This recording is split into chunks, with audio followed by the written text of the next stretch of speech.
Le dispositif installé sur les berges de la Moselle est impressionnant et il faut de la puissance pour pousser les 1300 tonnes de métal. L'avancée est minutieuse. Depuis 2 jours, le nouveau pont prend petit à petit sa place au-dessus de la Moselle. Un ouvrage dit exceptionnel de par sa technologie, sa longueur et son poids. Là, vous avez une structure en arc de type bowstring ouvert. C'est aussi innovant parce que c'est la première fois que finalement on incline des arcs.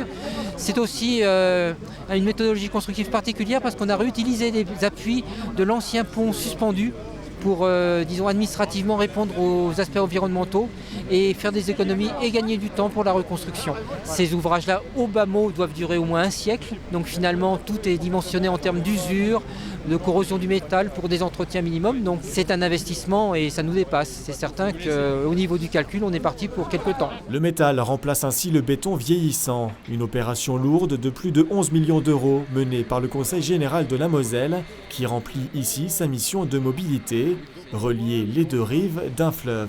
Relier les rives dans une démarche économique, dans une démarche sociale, puisqu'on a des collèges d'un côté, des collégiens de l'autre, on a des entreprises d'un côté, des commerces de l'autre. Donc c'est jeter le pont entre 2 rives, mais également donner la possibilité aux populations de pouvoir obtenir une mobilité de qualité. En plus, c'est un ouvrage métallique, donc on rappelle que la Moselle reste sidérurgique, que la Moselle reste un acteur important de la sidérurgie française et européenne. Une fois la travée centrale accostée, les opérations vont se poursuivre avec notamment la pose des dalles du tablier. Camions et voitures pourront à nouveau emprunter l'axe Auconcourt-Henry dès mars 2014. La voie verte, elle, de part et d'autre de la chaussée, laissera l'opportunité aux cyclistes et aux promeneurs de franchir notre belle Moselle.